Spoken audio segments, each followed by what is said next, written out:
29, 28, 27. Oh, Not that much of a countdown. Yeah, I'm not even in my mark yet. We have it all blocked out. Oh. Good evening, Carol and John Shoppers.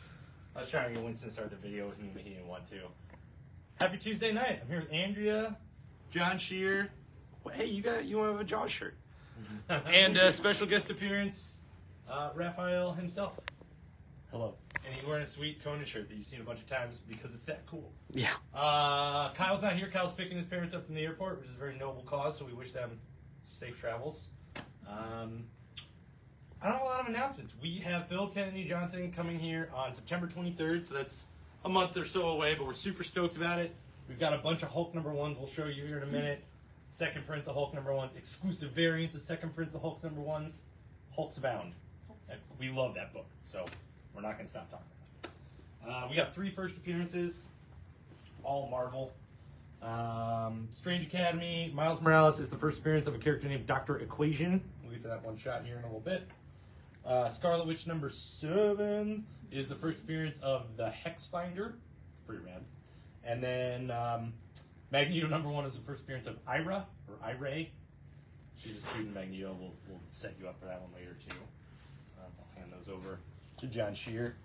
We got a few winners on this side of the table, so we'll get right to it. I don't have anything extra to say, for once. I do. John Shear does.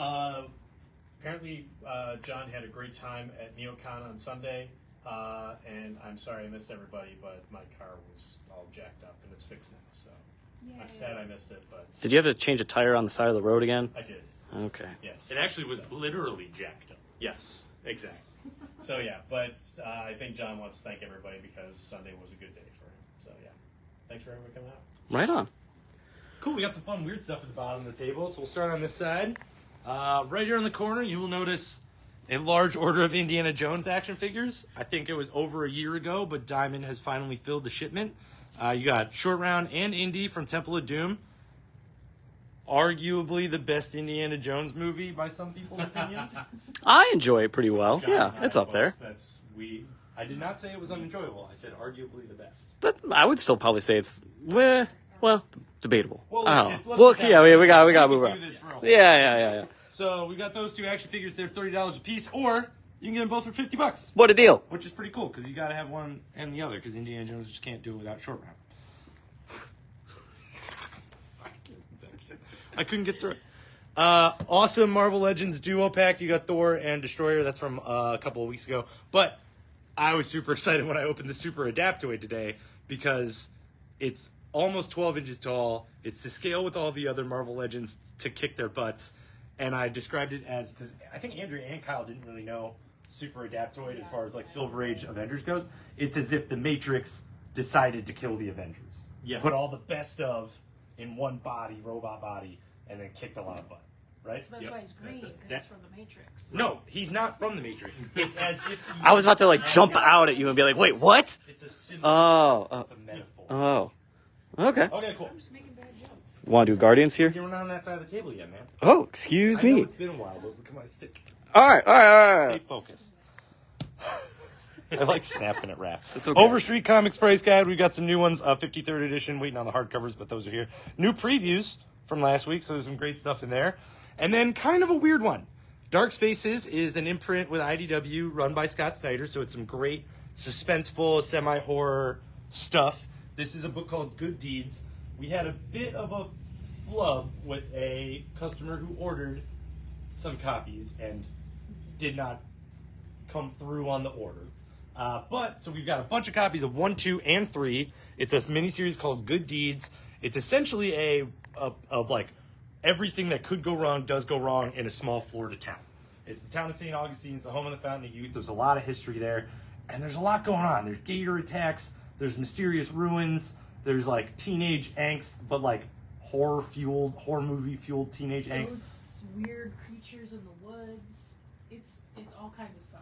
And it's all Florida. So if you're in for Florida, you're in to test out a good miniseries. It's a 5-issue miniseries. We got the first 3 of them, and it's a very entertaining.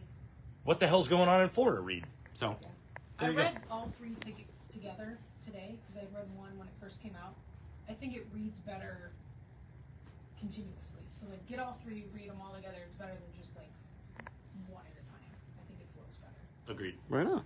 Image has 3 reprints. They're on top of it this week. We got Swan Songs, which was a staff favorite. It's part of a 5-issue miniseries about endings. This one's the end of the world, but it's got like this real great tongue-in-cheek to it. We were pushing that one. And then World Tree coming back with reprints of number 3. This is number 2 and number 3. So if you missed out on either one of those, we got reprints for that. Left over on the table from last week, and we hold true to this sign, which you'll see us put on like Wednesday afternoons, Thursdays. 8 Billion Genies is a near perfect 8-issue miniseries. It's got a lot of fun in it, a lot of heart to it, and it's a great hardcover. It's beautiful by Charles Soule and Ryan Brown. And next to it, my big number 1 this week and this month and this year, it was a free comic book day book called Sacrificers. It's by Rick Remender, who is easily my favorite comic book writer of all time. It's a fantastic beginning to a nondescript fantasy story. Even in the exit letter of the book, he really describes how the art, the story should tell itself, and he gives a lot of praise and puts a lot of pressure on the artists of the book, and it's beautiful. Like it's a paradise where that comes with a price. Yes. Right. It's got some hard hitting moments to it with bird people. I mean, they are more well developed character wise than the other characters in that book. Yeah, but a beautifully rendered royal family, kind of like the sun, the moon, and their eclipse-esque daughter. Yeah. But not everything is told to you straight up front, and that's what's awesome about the exit letter is he's like, we're not going to tell this, we're not going to spoon feed this to you. We're going to let this be your story as much as it is ours presented to you.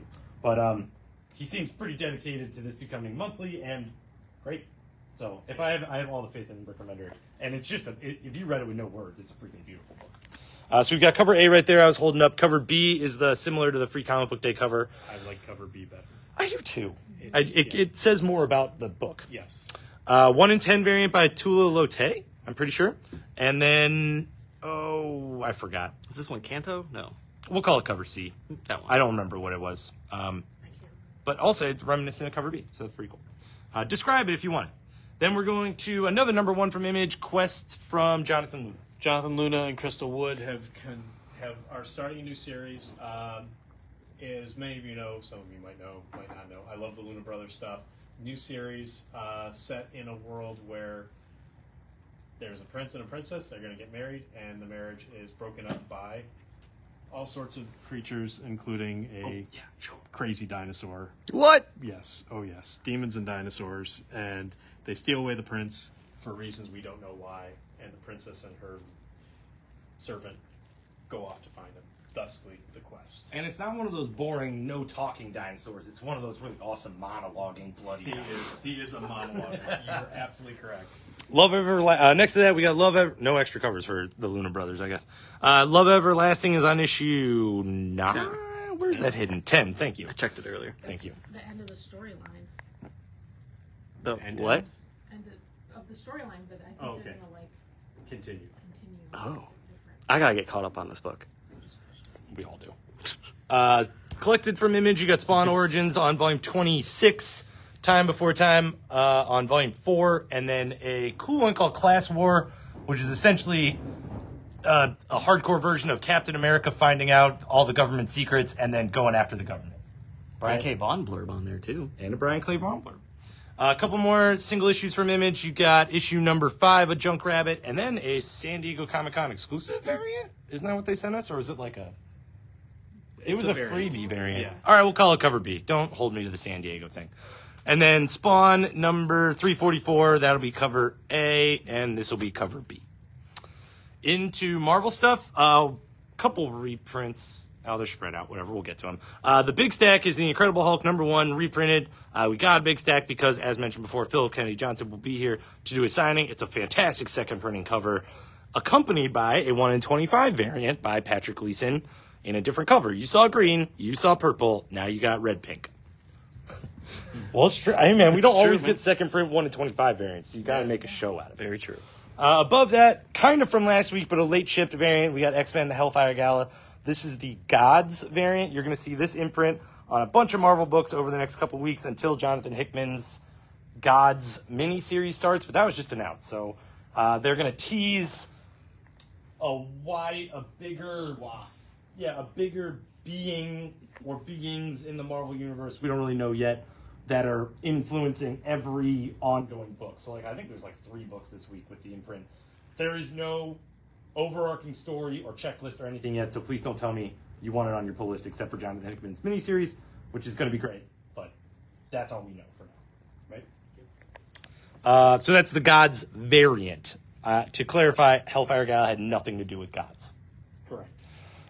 Legion of X, Volume 2, collected in paperback. We got a reprint of Star Wars, or a new printing of Star Wars THRAWN miniseries, which is immensely popular now that THRAWN is going to be in the cinematic universe for Star Wars. Captain America: Sentinel of Liberty is on volume number 2 in trade paperback, and then our favorite omnibus of the recent times, Secret Warriors by Jonathan Hickman, near perfect run of like 20-25 issues. Right in the Secret Wars era, you get a ton of Marvel history in this book because Nick Fury dug deep and found the ancestors of classic Marvel characters and made them kill all the Skrulls. Yes. And then they go on these adventures. So, rad. The most staff pre-ordered collection of the year. Yeah, really. Doctor Strange Fall Sunrise did a Treasury edition. It is a beautiful masterpiece by Trad Moore with huge, sprawling bits of artwork. I like very the hand intricate for scale in there, too. Oh, yeah, look, yeah. That's a big old book. And it's beautiful. We all pre-ordered it. The entire staff has that book now. It makes other books look tiny. It does. Yeah, It Kyle really got does. very confused. From Marvel, the Marvel Multiverse Role-Playing Core Rulebook. So if you want to roll a character based on a Hydra grunt, you can. If you want to roll one based on Bullseye, sweet. Black Panther's cousin, I think he's in there somewhere. Armadillo. Whoa, really? Sure. All right. Dude, the sky's the limit with role-playing, right? Yes. D&Ders. I want to play as D-Man. And you can. So we got a couple of I'm done. Stop now. And then Star Wars Dr. Aphra, we got volume number 6 of that current ongoing series. Now into single issues. Star Wars Yoda's on number 10. Raph, quote, flipped through it and it looks cool. Yeah, I don't know what it's called, but Yoda goes You through don't like have the to defend it. It's Hall of okay. Horrors. It's super cool though. He runs into Count Dooku there. He's obviously got some skeletons in a little small little closet, so he's gonna run into him here. Pint-sized closet. Yeah. All right. We joke about... Stop with the Yoda skeleton. We joke about this title, but the true winner on the Marvel side of the table this week, in my opinion, is Star Wars Dark Droids. It's the beginning of a mini-series, the beginning of a crossover with a bunch of other Star Wars books. You'll see the imprint. But Dark Droids is the perfect way for the Star Wars universe to do zombies without doing zombies. It's horrifying. There's a staggering amount of death in this book. I don't even have a cover A. We'll just hold this one up. Staggering amount of death in this book. It's a great setup for big things in the next couple months. Star Wars That wise. last page is awesome. The whole thing's awesome. I mean, it It is. starts out. But it's such a good hook. Oh, yeah. It's a great meat hook. If you ever wanted a mouse droid to get stuff done, this is your Yes. book. So we got an action figure variant for that one. I'm going to call this one the movie variant, Yep. the movie poster variant. And then the C-3PO variant. The C-3PO variant. So we don't have any cover A's. We have those coming back in because I ordered some more. But you will actually, that was a good time to note, there's a lot of not cover A's on the table because we got an amazing amount of last minute requests this week. Like, more than usual. Mm-hmm. So if you don't see a cover A, please ask us. We've been able to order them. It hasn't been a problem. Scarlet Witch, number 7. This is your cover A over here. Sorry. It's okay. You're not used to it. We'll forgive you. There is an appearance of the Wizard of Oz-esque stuff in this book. It's like a weird look. Oh, I'm noticing the yellow brick road now. Oh, yeah, they get attacked by flying monkeys and everything. The whole thing on the. So that's your cover A. This is your Gods variant, we'll call it. No, it's on both, so that doesn't make any sense. Oh, well, That's all right. okay. Well, It's why'd all you call it the Gods variant? Because it is the Gods variant. That's a lady from the Gods stuff. I'm out of it. I just don't zoom in on the Gods thing anymore. All right, I got it. That you're going to confuse the people. I'm confused. We're sorry, guys. It's okay.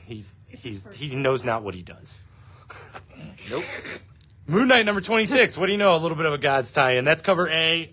This is the Gods variant. Cool. He did. No, we tested him. He didn't do it. And then the 1 in 25 cover, which has some beautiful color in it. I love the little bit of blood.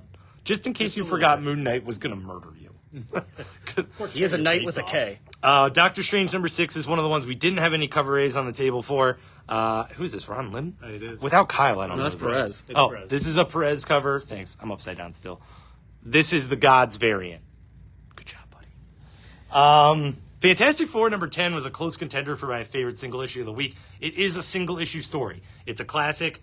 Fantastic Four sees a problem. Fantastic Four goes to fix the problem, but it's got a great twist before the ending. It's like a twist before the book. It's Ryan North writing Fantastic Four. He likes doing single issue stories, and they're wonderful. So, Yeah, and like, I like the end. I didn't like the end at first. It's got a creepy Alex Ross like skeleton on there. Like how much better can you get with that? Can't. Who knows this guy? Cover B. Cover B. This is your cover B, and then this is your 1 in 25, Barry. I studied the DC ones. That's so- good. No, Kyle normally does the Marvel one, so we're just at a loss without him. It's fine. Raph's fine. What? Amazing Spider-Man Annual. Not your typical creative team. Did you get a chance to know the whatever is behind this one? It's All Hallows it's an All Hallows Eve issue, and then there's a backup with Mary Jane, and they're trying to get the jackpot thing in there. They're still failing at that miserably, but it's an All Hallows Eve issue. If you're reading Hallows Eve, you'll like it. If you're just reading Spider-Man, you want to see what she's been up to. It's the first time she sees him since the whole mutant stuff going on. Okay. And a rare appearance of the Spider backpack. Yes. Yay! I mean, it's the Black Cat variant. And the Black Cat variant. Another big #1 on this row, we got Death of the Venomverse. Another cover A missing from the table because of last minutes. But we've got Death of the Venomverse. It's going to be a weekly series where the ultimate version of Carnage in the multiverse is going through and killing every Venom he can find. And it's really actually pretty rad. It sounds like it'd be easy to just slash and burn through it, but they actually tell some story, which is pretty great.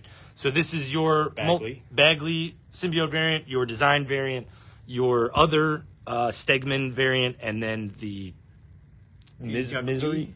Is that Inyukli? I think so. Yeah. But it's the Misery variant. It's the Misery variant. Last in a miniseries next to it, Warlock Rebirth #5. So that finishes that up. Then this big stack in the middle is What If Dark. This week you got What If Dark Venom. Essentially, everybody's just got back from Battle World in the era of Secret Wars. The Venom symbiote is in a jar in Reed Richards' lab, and it communicates with the Thing and makes all the promises the symbiotes make to make your life better, which we all know doesn't work out very well because it's called What If Dark, not What If Rainbows, Happy Love. So the Thing gets a symbiote and all hell breaks loose, pretty literally. Pretty cool story. And then right next to it, you've got the cover B. Art Adams? It seems like Art Adams. Or is it Bradshaw? If we It might guess, be we're just going to Bradshaw. sound stupid. It's Bradshaw. Okay. Cover B. See, now they're going to get confused. Now they're going to say, give me the Bradshaw Art Adams mashup variant. And then we're not going to know.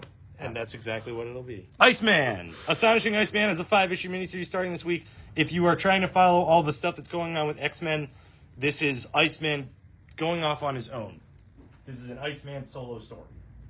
I don't want you to be disillusioned into thinking that it's anything to do with anything else going on in X-Men. Because what's going on in X-Men is up on the table. Is up on the table. We've got a cover B for Astonishing Iceman, and then a 1 in 25 variant. Taking up a single spot at the top of the table, Strange Academy's got tie-in one-shots happening. This is part 1. This is Strange Academy Miles Morales. Yes. Cool. Next to it, we got Magneto #1. This is going to be a miniseries 2. This takes place in the era of Magneto taking over the tutelage of the New Mutants. That's it. Yeah. And First then appearance of Ira, and yeah, it's first appearance of a Magneto student that we've never seen before. And then we got a cover B for that one, which is awesome because it's purple. Then I'm going to finish it off with X-Men 25. Takes place right after the Hellfire Gala. This is what happened when Kitty Pryde went through the gate at the end of that, and what happened, and it's terrifying and crazy and essential reading if you want to keep reading X-Men after the Hellfire Gala. And I wanted to keep reading X-Men after the Hellfire Gala, and I'm happy to read this. Also explains a little bit of what's happened with Ms. Marvel and Emma Frost in there as well. And Uncanny Avengers. Yes. Coming up soon. So yeah, it's what's on this cover is highlighting what's potentially happening. 100. Yeah, exactly. It's so awesome. it's great. So She tears a dude's heart out. Oh yeah, it's It's crazy. Kitty Pryde's So- going full Kill Bill. I don't care who knows it. It's pretty cool. Right. There we go. That's the way to do it. So regular cover and then the Brian Hitch wrap cover. It's a wrap. It's They're a all wrap. dead. So yeah. Sorry, Professor X. And then we move on to DC. Batman, Night Terror's Batman, more bat with a gun on its head. The part 2 of that. Do you think on that cover it's like a classic movie moment where that bat like cocks the hammer on the gun like Batman here, but with its like brain? Yeah. Oh, that would be cool. So yeah, we've got the regular cover for that. We've got the 1 in 25 variant. Yeah, the Stokoe. Oh yeah, and then the 1 in 50 variant with all sorts of bats coming out of the mouth. Yes. Poison Ivy, Night Terror, Poison Ivy. The second one of that, still good. Yeah. Maybe not as good as issue 1, but still pretty good. We've got the regular one for that. I mean, That is just weird. Oh yeah. So we've got the regular cover, we've got the Lyrics Lee cover B, and then we have the 1 in 25 variant there. Black Adam is finishing off on that one with Night Terrors. We've got the Ward variant for that one, and then the Derek Robertson variant here. And a 1 in 25 variant hitting the table for that. Night Terrors Ravager number 2. Still playing sort of an essential part of the series. So that one's there, and just a cover A for that. Night Terrors the Joker. That's the best one of the week. It's Joker. His nightmare is just either being Batman or being normal. And it all culminates in this issue here, and it's insane. Keep holding it. I got to insert Kyle's like assessment. He loved this cover because of how uncomfortable that couch looks. It is. You can feel the wood just underneath it. It's great. Yeah. So You can feel the wood. you can. I've been watching too much Office. All right. So we got the regular cover. We got the Ryan Brown variant. We got the Ward variant. The Ryan Brown variant with all those What's with stuff coming teddy out of people's bears. mouths? Oh, but it's teddy Because bears. it's nightmares. Yeah. Weird stuff. So the Ward variant, the 1 in 25 variant, and the 1 in 50 black and white variant. And then City Boys on number 3. City Boy meets Superman in this one. Just Society number 5. Still good, according to Ben. I haven't read it yet. Yeah, they And- wrap up the first story arc, and Oh, really? Okay. yeah. You know, weirdly, I like Justice Society, but I was a little confused. But they do wrap it up, and it's satisfying. I just don't know where it's going from here. I thought it was going to go the whole time. I had to catch your confused look for that, just so everybody knew what it was. So, Add a little bit more. regular cover, Yannick Paquette variant, and then the 1 in 25 variant for that one there. Adventure Superman, John Kent, we have one on the table, and we have 2 variants, but this ends the Injustice saga, and it ends it in a way that is perfect. In every way, it's fantastic. I will recommend this as a collection as soon as it comes out. It's wonderful. Perfect in nearly every way. I was so happy with that book. So we got the regular cover, we've got the cover B variant, and then we have the 1 in 25 variant there. Peacemaker tries hard. He's still trying hard. At one point, Amanda Waller almost pushes the button to blow him up, and she doesn't. She's still close, though. He nearly deserves it. He's trying hard. He is. And then there's also a super strong B, so it's hilarious. Regular cover, 1 in 25 variant. Steelworks on number 3. Again, another Superman appearance. The DC facsimile is Omega Men number 3. It is the first appearance of Lobo. Not looking like the Lobo that we all know and love, but a weird first appearance Lobo. He doesn't even have a cigar. No. He looks like Metamorpho. A little bit, yes. So, Sandman Universe Special Thessaly. It's part of the Nightmare Country saga. It's a one-shot, and as always, creepy. Yeah. It Yeah. ties in with Nightmare Country Glass House. And it's going to continue into that. So if you're reading that, you should pick this up. We gave it to everybody who got it already. Yeah. Yeah. So then the awesome collection of the week is Swamp Thing Green Hell by Jeff Lemire and Doug Mahnke, and that took forever to come out, but hey, we got it out in hardcover real quick after that. And it's wonderful and insane and crazy and beautiful to look at because Doug Mahnke just knocked it out of the park. Sandman, as part of their Black Label, is on Volume 6. And I think this is the end of all the stuff. Yeah, It has Overture and stuff in it. all the Overture stuff. So there you go. In there. Blue Beetle Graduation Day, the 6-issue miniseries collected in there. Punchline, the Gotham game, her miniseries collected in a hardcover. And then... That looks like such an uncomfortable pose. It probably Like, is. why turn back so hard on your hip? Why not just turn? Yeah. Oh, because of the butt? Yeah. Oh. You always got to have that. Yeah. So, and then the one bad day that I picked up because it's wonderful is the CLAYFACE one. It has all the covers in the back. It has sketches. It has script pages. It's great. I already read through it again last night because I liked it that much. And then we move on to small press. We've got more Junji Ito still on the table. Get his new book. Buy it. Tell your kids they love it. Tell your kids. Tell your kids about this weird haunted They- doll. They do. He's about to nail the doll to a cross. Well, they already got the Halloween candy out at the store, so why not Right. put the Halloween books out here? too? Exactly. Kids love it. Guys, I'm sick. Oddly Pedestrian Life of Christopher Craw. Christopher Chaos is on number 2. We've got... Boy in it. What's that? It's got Dracula Boy. Oh, And his Frankenpigeon.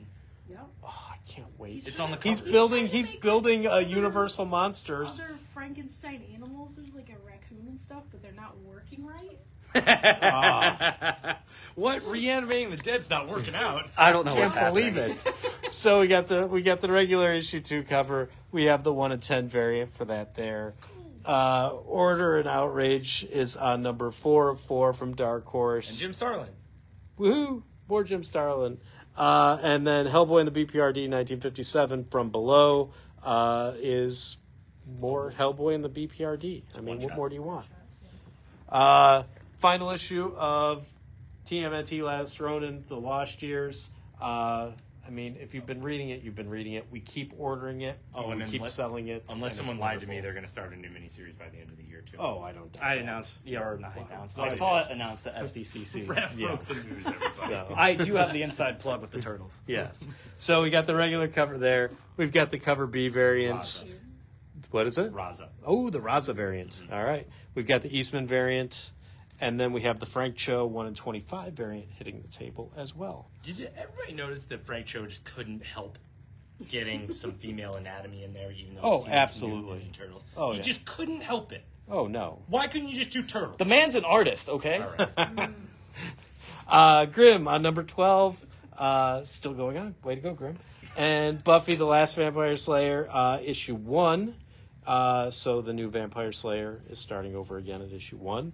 Once Upon a Time at the End of the World is on number 8, and I am getting caught up on this, and it is wonderful. I have some backup. Andrea got caught up on it, too. Oh, It's one of It's- the best miniseries books, not from Marvel, DC, or Image right now. Like, one of the best, period. It's phenomenal. It's going to be 15 issues. It's going to be an amazing, amazing saga. This is a halfway point. We have the trade paperback. Please take my recommendation and buy this book. it's wonderful. Yeah. Yeah. Take It's all the quirk- recommendations. It's quirky. It hits hard. It's gross. It's loving. It is a fairy tale at the end of the world. Yep. Yes. Yep. In the best way possible. Yep. Terry Moore's Parker Girls is on its penultimate issue, issue 9. Steel Siege. It's from a small company that does only all-age fantasy books. And there we go. So they have like a group of librarians that edit it and commercialize them. So that's cool. And then I will take the phone over to Raph so he can finish out this row. Oh, yes. Yeah, this is pretty much my row today. So we have some Frank Frazetta and some Conan stuff. That's why I came in. And also to help out because Kyle's not here. Fire and Ice, it's the animated movie from the 80s that Frazetta was a part of. With Roy Thomas and Jerry Conway. Yes. This is a prequel set before that, written by Bill Willingham. And it was awesome. Super good. Here is the Frazetta cover. And then next to that is the Sienkiewicz A cover. If you're a fan of that, you should already be getting it. Oh, and I almost forgot the 1 in 10 variant as well. How does yes. Kyle do this without glare? That's I give him props. He for is it, a yeah. master. But then the real big one though this week is Conan the Barbarian #1. Now at Titan Comics. It's a victorious day. I've been looking forward to this since they announced it like a year or so ago. There he is. There he is. He is. Hold up the book. We are getting more in, but for the moment, though, we just have some variants on the table. This is the Mignola cover, or Mignola. Mignola. It's Oh, not I a forget. steak, man. Just say his name. Okay. This is the Gist cover, and then also too is the Patrick Zurcher, Zurcher retro variant, I guess is what we'll call it. Looks pretty familiar. I have one of those. But yeah, that's Conan and Fire and Ice this week. Lots of swords. Beheadings. Yeah, which is great, always. Great for kids. Just kidding. The Conan is very mature, so just beware of that. Finishing up some small press, we got West of Sundown from Vault. That's volume 2. Hunt, Kill, Repeat is on number 5. Also a great miniseries that no one's talking to me about. And then Franklin and Ghost, we actually got an extra one. That's with Source Point. They got number 2. And then Gargoyles, number 8. There's your cover A. There's your Jay Lee variant. And there's your Jay Lee 1 in 25. All art cover. Row of action figures to fill a gap. Everything from a couple weeks ago, Novar, Iron Man, Captain America, a couple Captain Marvel ones for the movie coming out. Flurkin, Karnak. The all ages stuff includes a great row of connecting covers reprinting the DC Young Adult series featuring the Teen Titans. So you got Beast Boy, Raven, Robin, and then Beast Boy Loves Raven. Below that, with the rest of the all ages stuff, you got Star Wars Hyperspace Stories, Boba Fett story in number 7, which is sweet. Where? Boba Fett. My Little Ponies on number 15. Scooby-Doo Where Are You's on number 1, 2, 3. Marvelverse Kang. So these are all Essential Kang stories. I don't know if you want to zoom in. Oh my God, that's impossible to read. No, Essential Kang stories in the Marvelverse fashion. A all ages DC original graphic novel, Young Alfred, Pain and the Butler. Pun winner of the week. And then a very thick $14.99 book called Mexikid, which had a sampler on Free Comic Book Day that was very, very well received. It is I believe, an autobiographical, or at least semi-autobiographical story. Next to that, one big old action figure set, Guardians, that I yelled at Raph for before. Guardians of the Galaxy, all from the third movie, your favorites all together. And don't forget Super Adaptoid. And I'll finish up by saying what I didn't say before, because I think John was watching. I'm going to get fired if people don't buy Sacrificers, so you guys got to buy Sacrificers. I swear to God, I love this job. Oh, it was great. I mean, I just wanted to say that I don't often read the Free Comic Book Day books, but I read this one, and it blew me away. I was so excited. As soon as I read it, I added it to my file. More story in this issue than what was in the Free Comic Book. Okay, I'm not really going to get Also. fired. It's okay. Well, just so you know, like if you read that and you liked it, this has more in it. So if you think, oh, I'm going to skip it, you're missing out. You really are, though. Keep going. All right. Sounds good. Winston, we good? You got anything else? Nope. Oh, he's tired. Guess that means dinner time. Everybody have a great Tuesday night. We'll see you tomorrow for your comments.